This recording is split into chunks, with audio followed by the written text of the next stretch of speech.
Hello everyone, and this is my review for WWE NXT on February 15th, 2017. And, well, actually, this NXT did a pretty good job of telling stories in the terms of the tag team division and a good story in the main event of the evening because there wasn't many matches actually on the show. You started off the show with the Authors of Pain going up against a couple local guys, winning in a squash match, and pretty much nothing really being said after the fact. So you kind of thought that was going to be just it. It was just them kind of pissed off at the fact that they got ambushed the week before by the Revival.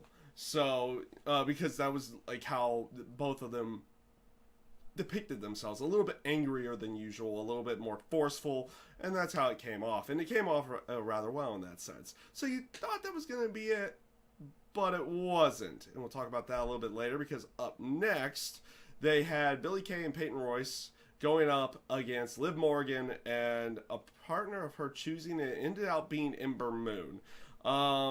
This match was kind of meh in the sense of you could definitely tell there's heat behind the match. The crowd was getting into it a little bit, but in the sense of a true aspect of the match itself, you could tell that there's still a lot of work left with Liv Morgan and probably Peyton Royce and Billie Kay as well. Ember Moon looked fine in the match, was selling well in the match, but they also had Billie Kay and Peyton Royce get the win over Liv Morgan in this match after they got rid of Ember Moon, which kind of left it as a little bit weird because usually when you have this whole mystery partner thing, usually those are the people that end up winning the match. So they went the other way here and had Billie Kay and Peyton Royce go over with actually a pretty good finishing move. They had it set up for like a Billie Kay had Liv Morgan set up for like a wheelbarrow style move, and then Peyton Royce did a running knee to Liv Morgan to basically finish off the match. It was pretty good. It was pretty impressive looking finisher for a tag team finisher. So it was at least good in that sense. And that's actually not all they ended out doing with all four of them, and technically three of them in the end, because later in the night, William Regal set up a triple threat match for a number one contendership for the women's title, featuring Peyton Royce, Liv Morgan, and Ember Moon.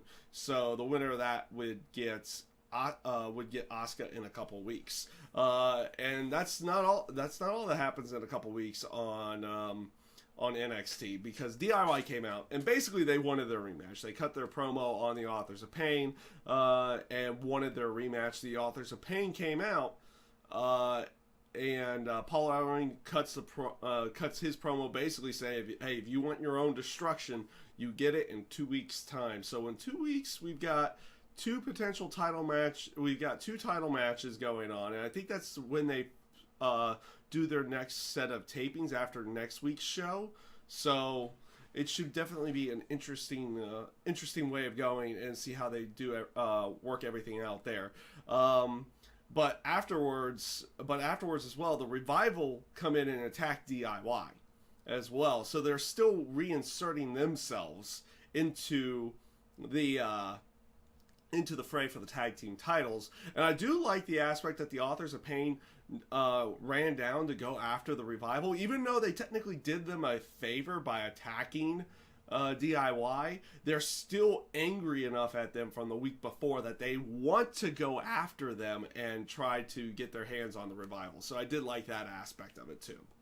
So this brings up the main event of the night, which was Trent Seven versus Tyler Bate for the WWE United Kingdom Championship. Now, outside of the NXT after TakeOver San Antonio, we have not seen much from the WWE United Kingdom Champion. Matter of fact, they're not really doing too much with it yet, because I believe they are trying to either set up their own program out in the UK, or they're going to be doing more stuff with it in NXT. And I do know they have apparently another match next week with Pete Dunne, and I forget the other person off the top of my head, but you're going to have, it might be Wolfgang, I'm not sure.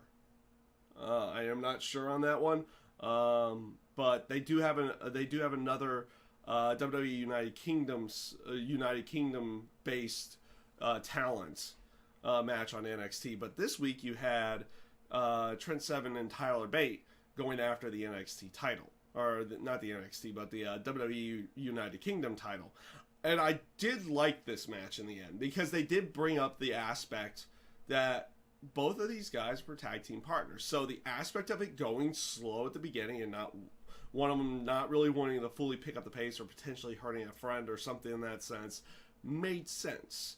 It made sense in that aspect of it, and it picked up and it picked up and it told the story of both of these guys throughout the entire match.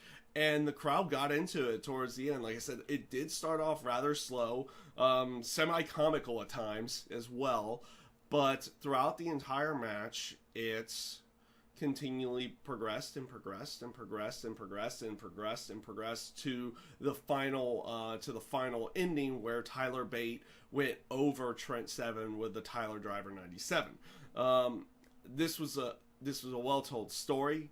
I like the aspect of the announcers bringing in the aspect that, you know, these guys are friends and they're tag team partners, but here they're going after this title, and the progression inside the ring from, oh, this is a friendly contest to a more serious contest worked out in the end, and it came off rather well. So I did enjoy the Trent Seven versus Tyler Bate match. I thought it came off rather well, based off of the aspect of the story that they told throughout the entire match, leading to the ending of the match itself. So, with that being said, that's pretty much everything that happened on NXT this week.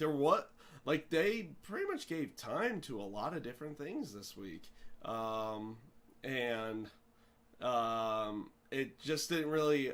It seemed like there was not a lot that happened, but in the end, there was a good chunk of time given towards everything to go along with it. And I thought this NXT came off rather well in the end. I liked how the Authors of Pain basically came out looking more vicious this week. And I did like the aspect that when DIY got attacked by the Revival, the Authors of Pain actually went down there to try to get them, not in the aspect of saving DIY, but in the aspect of trying to get a little bit of revenge, exact a little bit of revenge on the Revival, which they didn't get. So I liked how they played that off, and I love the storytelling that they did with Trent Seven and Tyler Bate for the WWE United Kingdom Championship match. And yeah, overall, it came off rather good in the end, and they set up for a couple weeks down the road to go along with it, and we'll see how everything plays off next week with NXT, but this NXT came off rather well. So with that being said, guys, that's my review for WWE NXT this week. I thank you guys for watching, and I hope you have a great day.